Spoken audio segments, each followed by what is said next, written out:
안녕하세요. 네, 반갑습니다. 이제 기출문제 특강인데 뭐 시험은 그 기출문제에서 많이 반복적으로 나오니까 일단 뭐 여기 최근 한 5년치 기출문제가 들어가 있으니까 기출문제들은 거의 뭐 지문들까지 다 아실 정도로 여러 번 반복해서 보셔야 되고요. 그러니까 하루에 3시간 하기로 돼 있고 5주에 끝나기로 돼 있죠. 예, 뭐 길어지면 한 주 정도 다 할 수도 있고요. 그 정도라고 생각하시면 되고, 여러분들이 이제 반응 좋으면 5주에 끝나고 반응이 안 좋으면 한 주 더 갈 수 있고. 자, 그럼 바로 내용 보죠. 1번부터 보시면 법률행위 종류에 관한 연결이 틀린 것입니다. 1번 채권행위 교환. 1번은 오해 있어요? 예, 맞죠? 예. 분위기 보니까 5주는 힘들 것 같고요. 2번 보면 상대방 없는 단독행위 계약 해제. 상대방 없는 건 뭐 있어요? 유제포. 그러면 계약 해제는 상대방이 있어요 없어요? 있죠. 없는 게 유제포면 나머지는 다 있는 거잖아요. 정답은 바로 2번이죠. 답은 뭐 쉬워요. 3번 처분행위는 지상권 설정행위, 뭐 소유권 이전행위 이런 것들 다 처분행위고, 4번 유상행위 임대차. 임대차는 대가가 있는 거고요. 무상행위는 증여, 대가 없는 거.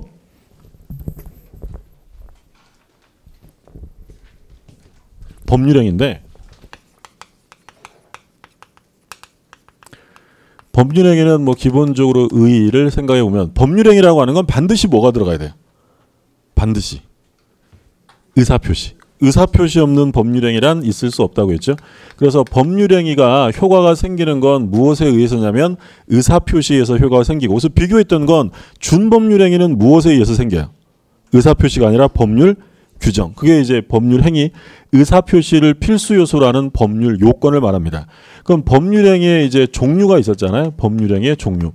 그럼 법률행위의 종류는 가장 기본적으로 무엇을 기준으로 하냐에 따라 달라질 수 있는데, 의사표시의 방향과 수에 따라 구별하면 법률행위 유형은 몇 개였냐면 3개가 있었어요. 서로 대립하는 의사표시가 합치되는 게 뭐예요? 갑이 을에게 청약하고 을이 갑에게 승낙을 한다. 이게 뭐예요? 계약. 그런데 갑이 일방적으로 의사표시를 해서 효과가 생기는 게 있었죠? 그게 뭐예요? 단독행위예요. 단독행위. 그리고 대립하지 않는 의사표시가 평행적으로 구심적으로 모여드는 게 뭐였냐면 합동행위. 예를 들어서 뭘 하겠다라는 의사표시가 이렇게 모여드는 거죠. 이걸 합동행위. 대표적으로 뭐 사단법인 설립행위 이런 게 있었고, 계약 단독행위 합동행위는 무엇을 기준으로 나눈 거냐면 의사표시에 따라 나눈 거예요. 그러면 여기서 이 단독행위는 조금 전에 본 것처럼 상대방이 있는 단독행위와 없는 단독행위가 있었는데, 상대방이 있는 단독행위는 뭐 여러 가지가 있었죠. 취소, 해제, 철회, 동의, 추인 다 상대방이 있는 거고, 그래서 상대방 있는 거를 암기하시면 안 되고 뭘 암기하시라고 했어요? 없는 게 뭐예요? 유제포. 유제포. 유가 뭐예요? 유언 유증. 그리고 얘는 재단법인 설립행위. 재단법인 설립행위가 있었고, 그리고 포는 뭐예요? 소유권 포기. 이건 상대방 없는 단독행위. 그러면 계약의 해제는 상대방이 있어요 없어요? 있죠. 없는 거 빼곤 다 있는 거니까. 그죠? 취소는 상대방이 있어요 없어요? 있죠. 취소, 철회, 동의, 추인 이런 건 다 있는 거고, 상대방 없는 게 유제포 이렇게 됐죠. 이게 의사표시에 따라 나누면 이렇고, 두 번째로 이행의 문제에 따라서 이행의 문제가 남느냐 남지 않느냐에 따라서 구별하는 게 있었죠. 자, 이행의 문제가 남는 행위를 뭐라고 불렀냐면 채권행위. 여기다 쓸게요. 크게 쓰면 이행의 문제가 남는 행위를 뭐라고 불렀냐면 채권행위라고 불렀고, 이행의 문제가 남지 않는 것이 이제 물권행위라고 불렀어요. 그러니까 예를 들어서 갑과 을이 매매를 했다. 매매는 채권행위예요, 처분행위예요? 매매는 채권행위예요, 처분행위예요? 채권행위. 매매라는 건 뒤에 어떤 말이 생략된 거예요? 계약. 그럼 증여는 채권행위예요, 처분행위예요? 채권행위. 뭐가 생략됐으니까. 그러니까 매매계약, 교환계약, 증여계약 이게 전부 다 채권행위잖아요. 왜냐하면 갑과 을이 부동산에 매매 계약을 해요. 그러니까 여기서 이제 계약을 하고 그리고 뭐 중도금 주고 등기 넘겨받고 해요. 여기서 잔금 주면서. 그럼 보통 요 계약을 했다. 요걸 무슨 행위라고 했냐면 채권행위. 그럼 앞으로 이행을 할 일이 남아 있어요? 이행할 문제가 없어요? 남아 있죠. 그걸 바로 이행의 문제가 남는 채권행위라고 하고 얘를 의무부담행위라고 부릅니다. 의무부담행위. 근데 등기가 넘어간다? 소유권 이전이죠. 그러면 이건 지금 물권행위고 이건 의무부담행위가 아니라 뭐라고 불렀어요? 처분행위라고 불렀어요. 이건 이행의 문제가 남지 않는다라고 했죠. 그래서 좀 전에 제가 뭐라고 했냐면 매매, 교환, 증여 이렇게 말하면 요거는 앞서 나가면 안 돼요. 매매를 했어? 그러면 소유권이 변동되네? 처분행위야 이러면 안 되고 매매라는 건 그냥 뭘 한 거야? 계약을 한 거예요. 계약. 교환을 했다? 교환 계약을 한 거죠. 그럼 만약에 소유권 이전 행위라고 하면 이건 채권행위예요? 처분행위예요? 소유권이 이전되면 이건 뭐라고요? 처분행위죠. 또는 저당권을 설정하는 행위 또는 지상권을 설정하는 행위 이런 게 처분행위지 계약 자체가 처분행위는 아닌 거죠. 비교되는 거 같이 보는 게 준물권행위라는 게 있었는데 준물권행위라는 것은 권리를 처분하는 행위를 말했어요. 그러니까 우리가 이제 물권행위라는 건 처분행위인데 이거 뭘 처분하는 거냐면 물건을 처분하는 거고요. 준물권행위라는 건 뭐였냐면 예를 들어 갑이 의뢰하는 사람에게 1억 원의 채권이 있는데 이 갑이 을에게 채무를 면제해 줍니다. 자, 채무를 면제해 주었다면 이행의 문제가 남아요? 남지 않아요? 남지 않는 거예요. 그럼 이건 처분행위인데 물건을 처분한 게 아니라 뭘 처분했어요? 채권, 권리를 처분했죠. 이런 것을 준물권행위라고 불러요. 또는 갑이 병에게 이 채권을 양도했다. 그러니까 채권을 처분했다. 이게 지금 채권 양도라는 거예요. 그럼 채권 양도나 채무 면제는 처분행위에 속하지만 대상이 물건이 아니라 뭘 처분한 거냐면 권리. 얘를 뭐라고 부른다고요? 준물권. 그러니까 결국 준물권행위도 이행의 문제가 남는 겁니까? 남지 않는 겁니까? 남지 않는 거예요. 이것도 역시 처분행위다. 그런데 무권리자가 행위했을 때 어떻게 볼 거냐? 자, 무권리자가 계약을 했대요. 무권리자가 채권 행위를 했다면 이 채권 행위는 유효해요? 무효해요? 유효하죠. 타인 권리 매매할 수 있는 거니까. 근데 무권리자가 처분 행위를 했대요. 등기를 넘겨주면 유효해요? 무효? 이건 무효죠. 그러면 채권 행위는 아무나 할 수 있어요. 근데 처분 행위는 아무나 할 수 없고요. 뭐가 있는 사람만 하는 거예요? 처분권이 있는 사람만 할 수 있다라는 거죠. 그래서 이행의 문제에 따라서 지금 우리 뭘 본 거냐면 법률행위의 종류를 봤는데 가장 기본적인 게 의사표시에 따라 나누면 계약, 단독행위, 합동행위가 있고 그리고 이행의 문제에 따라 나누면 채권행위와 물권행위, 준물권행위, 채권행위와 크게 처분행위로 나눌 수 있어요. 또 방식에 따라서 구별하면 방식이 필요한 걸 뭐라고 불렀어요? 요식, 필요 없으면 불요식 이런 것들이 이제 나온 거고 그러면 법률행위의 요건. 법률행위의 요건하면 우리가 법률행위가 성립하기 위한 요건이 있었고요. 성립 요건이 있었고 효력이 발생되기 위한 효력 요건이 있었죠. 성립 요건은 법률행위가 성립하려면 뭐가 필요하냐면 세 가지. 그게 뭐야? 당사자, 목적, 의사표시. 이 세 가지가 있으면 성립합니다. 근데 유효하려면 당사자에게 뭐가 있어야 한다고 했냐면 능력이 있을 것. 두 번째, 목적이 있으면 성립하는데 유효하려면 목적이 확정, 가능, 적법, 사회적 타당성, 사회적 타당성을 갖출 것. 그리고 유효하려면 의사와 표시가 일치가 되고 의사의 하자가 없을 것. 이게 이제 유효 요건이죠. 그러면 여기서 이제 법률행위 목적이 확정돼야 되는데 이때 확정은 언제까지 확정이 돼야 돼요? 계약 시에요? 이행 시에요? 이행할 때까지. 그러니까 이행할 때까지 확정할 수 있으면 되는 거예요. 그러니까 장래를 향해서 지금 당장 확정돼 있지 않아도 장래를 향해서 확정될 기준이 마련되어 있다라고 하면 그건 확정성이 인정되는 거고요. 그리고 가능해야죠. 만약에 불가능을 목적으로 하면 그건 무효가 되는 거예요. 그럼 가능이냐 불능이냐를 따지는 것은 물리적 기준입니까? 사회 통념에 따릅니까? 사회 통념에 따라서 나눠요. 근데 여기서 이제 우리가 봤던 그 중요한 개념은 뭐가 있었냐면 계약이 성립될 당시에 불가능이면 그걸 뭐라고 불렀어요? 원시적 불능이고 성립될 땐 가능했는데 나중에 불능이 되면 후발적 불능이죠. 그러면 무효가 되는 건 뭐야? 원시적 불능. 그럼 후발적 불능은 무효가 아니고 다만 채무자에게 책임이 있냐 없냐로 나눴죠. 채무자에게 책임이 있으면 뭐예요? 채무불이행. 없으면 위험부담으로 가는 거예요. 요건 이제 계약법 할 때 또 볼 거고. 그리고 이제 적법해야죠. 그래서 시험에 이제 가끔 물어보는 게 이게 유효냐 무효냐, 효력 규정이냐 단속 규정이냐 이런 거 물어보죠. 그럼 가장 대표적으로 우리가 중요하게 봤던 단속 규정은 뭐가 있었냐면 일단 단속 규정에 위반되면 무효예요, 유효해요. 일단 효력은 인정이 돼요. 그 대표적으로 뭐 봤냐면 토지거래 중간생략 등기 있었죠.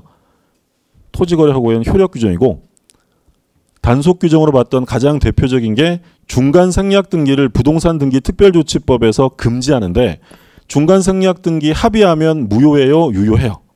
그 대표적인 단속 규정 또는 무허가 음식점에서 음식물 판매행위했다. 이런 것들은 유효하다라고 했죠. 사회적 타당성은 바로 반사회성과 관련되는 행위고 그리고 이제 불공정 행위로 들어가겠죠. 그러면 시험에서는 당연히 지금 이거는 쭉 이렇게 나오는데 앞에 부분은 그냥 개념을 전제하기 위해서 한번 본 거고 실제로 본격적인 시험 범위는 여기에요. 사회적 타당성부터 조문으로 따진다면 그럼 사회적 타당성이 시험에 나오면 가장 흔하게 물어보는 내용은 이거는 뭐 설명이 필요한 내용이 아니라 판례를 기억하셔야 돼요. 다음 중 반사회적 행위에 속하는 것은 속하지 않는 것은 이렇게 물어보는 게 일반적인 거고 자 그리고 이제 의사표시로 넘어가면 불일치하는 것과 하자 있는 것들을 이제 각각 공부하는 거예요. 1번 문제는 아까 이건 뭐 그냥 간단한 걸 물어본 거예요. 채권행위 교환. 아까 말씀드렸죠. 매매, 교환, 증여는 채권행위예요, 처분행위예요? 채권행위랑 이행의 문제가 남는 거니까.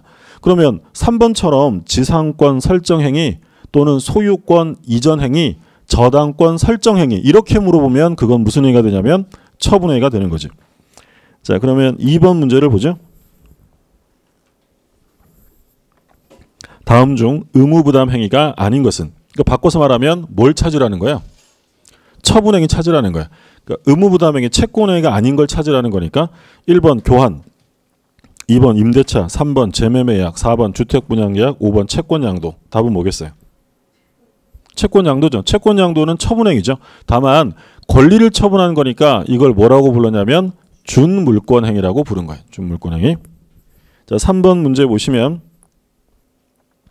법률행위에서 옳은 것인데 1번 타인 소유 부동산은 매매 목적물이 될 수 없다.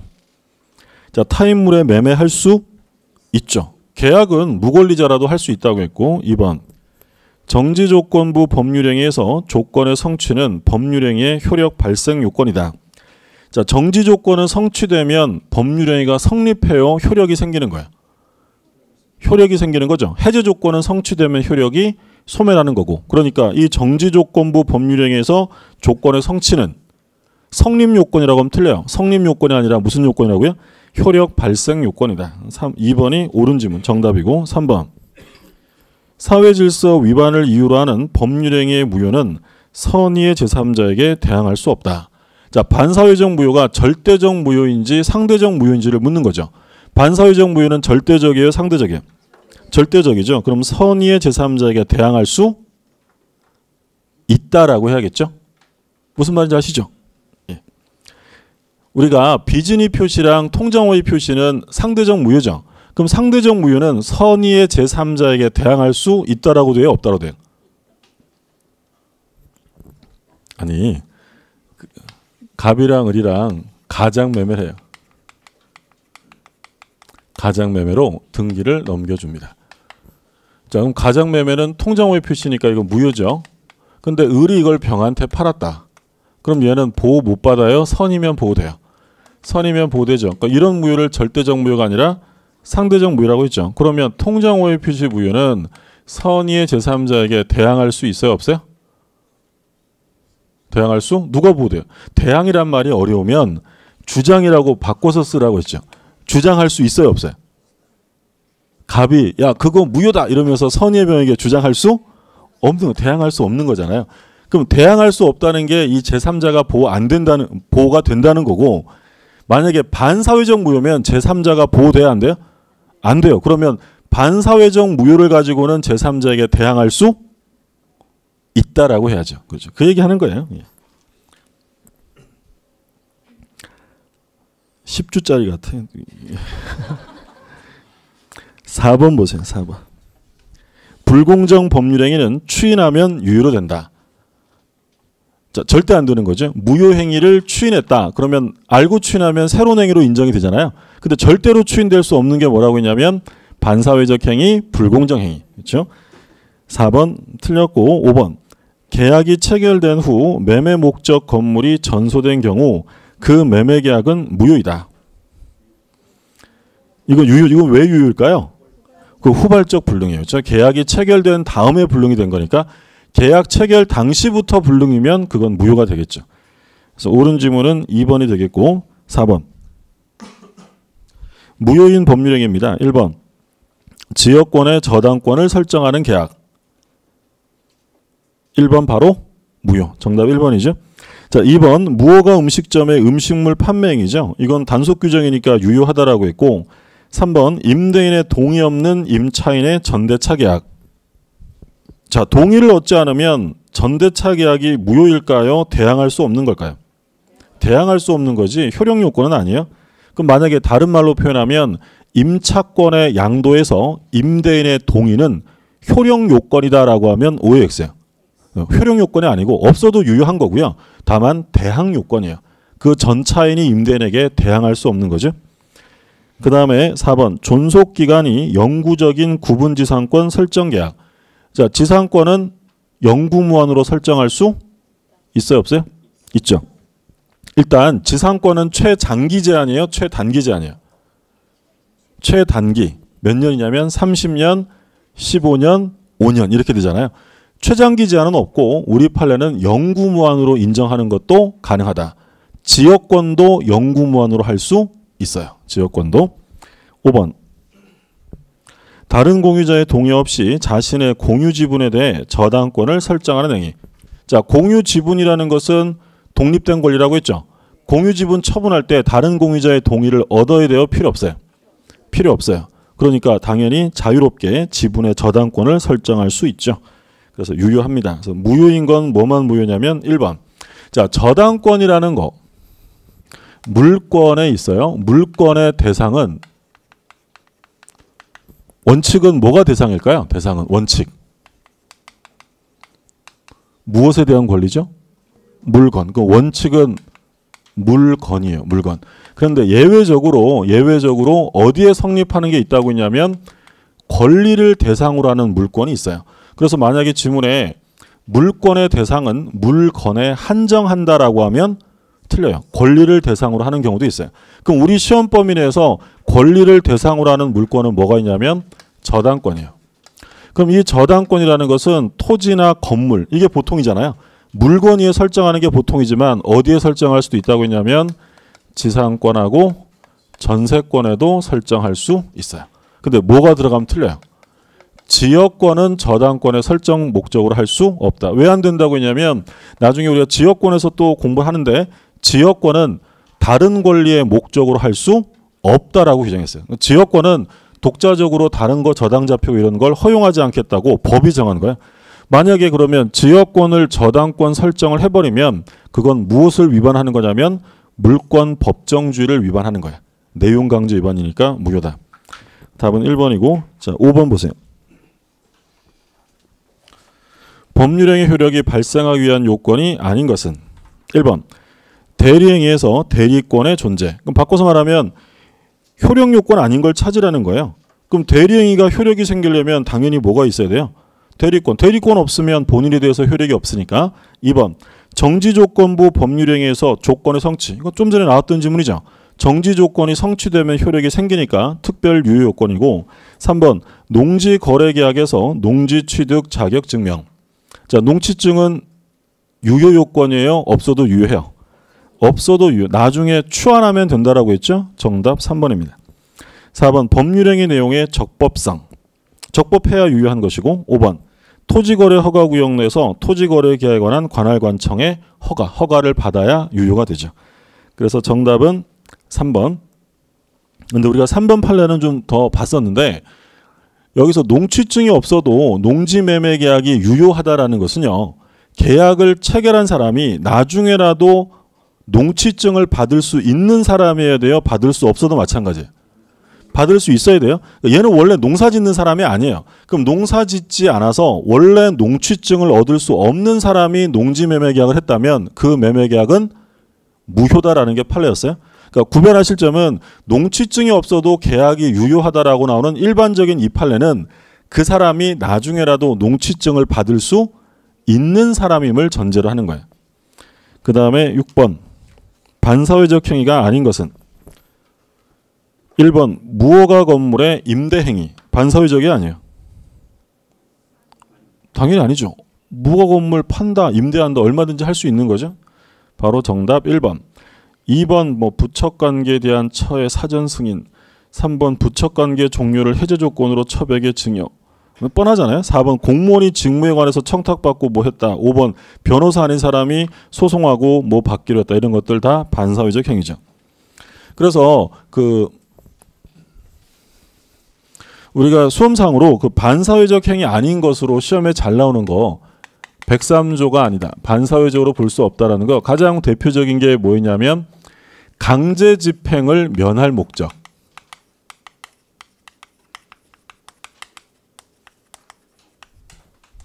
강제 집행을 면할 목적으로 뭐 허위의 저당권을 설정했다, 명의신탁했다 이런 말 나오면 이건 반사회적 행위가 아니다라는 게 판례예요. 또 반사회적 행위로 볼 수 없는 대표적인 게 뭐였냐면 투기를 목적으로 한 경우. 투기를 목적으로 아파트 입주권 15매를 샀네 어쩌네 이런 말 나오면 다 반사회적 행위 아니에요. 세 번째 조세회피. 조세회피. 세금을 안 내려고 또는 적게 내려고 했다. 뭐 세금을 적게 내려고 다운계약서를 작성했다 어쩌고 저쩌고 이런 말 나오면 다 반사회적 행위가 아닌 거고요. 또 반사회적 행위가 아닌 것으로 가장 대표적인 게 법률행위 성립 과정에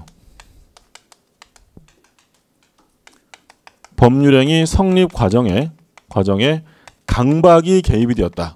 강박이 들어갔다. 이런 말 나오면 이건 강박에 의한 의사표시로 효력을 논의해야지 이 자체를 반사회적으로 볼 수는 없다라고 해요. 그러니까 이게 가장 기본적인 판례들. 강제집행 면할 목적, 투기 목적, 조세회피, 성립 과정에 강박이 들어갔다. 이런 말 나오면 이건 반사회적 행위가 아닙니다. 자, 계속 보세요. 7번 보세요. 반사회적 행위로 무효라고 볼 수 없는 겁니다. 기억. 범죄 행위로 조성된 비자금을 소극적으로 은닉하기 위해 임치하는 행위. 자, 임치계약 자체가 반사회적이 아니에요. 아니라고 했죠. 만약 이게 반사회적이면 보관해 주는 사람, 수취인이 기분 좋아한다고 했잖아요. 뭐가 적용되니까 반사회적이면. 불법 원인급여가 적용되어서 안 돌려줘도 된다라고 했죠. 근데 이건 반사회적 행위는 아닙니다. 니은. 피상속인이 제3자에게 토지를 매각한 사실을 알고 있는 자가 그 사정을 모르는 상속인을 적극적으로 뭐 했어요? 기망. 적극 기망 이런 말 들어가면 뭐가 돼요? 반사회적 무효죠. 디귿. 강제집행을 면할 목적 좀 전에 설명드린 거예요. 이런 말 넣으면 반사회적 행위가 아니에요. 리을. 양도소득세를 회피할 목적 읽어볼 필요도 없어요. 조세회피 목적이면 반사회적 행위가 아니다라는 거예요. 그래서 대표적인 판례들을 본 거고 그럼 무효로 볼 수 없는 것은 기억하고 디귿 리을. 니은만 반사회적이죠. 8번 반사회적 행위로 무효가 아닌 것입니다. 1번 과도하게 중한 위약벌 약정. 과도한 것은 반사회적으로 보는 게 판례고 2번 도박자금에서 제공할 목적으로 금전을 대여한 경우. 도박 관련 행위는 반사회적 무효죠. 3번 소송에서 증언을 조건으로 통상 용인될 수 있는 수준을 넘는 대가를 받기로 한 약정. 반사회적 무효죠. 이거 소위 말하는 증언 판례였죠. 근데 여기서 조심하실 점은 증언의 대가로 금전을 받기로 했다면 언제나 무효다. 또는 금전 과다에 불문하고 무효다라고 하면 틀려요. 어디까지는 돼요? 그렇죠. 그 통상 용인되는 정도가 뭐라고 했냐면 얘가 법원에 왔다 갔다 하면서 뭐 쓴다고 했냐면 여비를 써요. 여비. 그리고 하루 법원 가서 증언하느라고 일을 못했잖아요. 그럼 뭐가 나가요? 일당, 일실손해요. 그러면 요 여비와 일실손해를 보완해주는 한도 내에서는 유효한데 이거를 넘어서 받았다라고 하면 반사회적 행위로 무효다. 왜 그렇다고 했냐면 증언이라는 건 해야 돼요? 안 해도 돼요? 의무라고 있어요. 그럼 당연한 일을 하는 거면 당연히 받을 돈만 받아야 한다. 법원에 가서 증언하면 여비랑 일당 줘야 안 줘요? 줘요, 그죠? 요만큼 줘요, 요만큼. 그러니까 그거를 보완해주는 정도까지만 유효한 거지. 그걸 넘어가면 사회질서에 반해서 무효입니다. 그 다음에 4번 공무원이 직무집행에 관해서 청탁받고 금전을 받았다. 반사회적 무효죠. 꼭 부정한 청탁에 대해 정당한 업무라도 반사회적이에요. 전부 다. 부정하냐 정당하냐 가리지 않아요. 직무와 관련되어서 공무원이 뭘 받으면 그건 전부 다 뇌물, 수뢰죄죠. 수뢰죄, 뇌물이기 때문에 반사회적이고 5번 부동산에 대한 강제 집행을 면할 목적으로 이러면 반사회적 행위가 아니라고 했죠. 허위의 근저당을 설정한다. 정답 5번.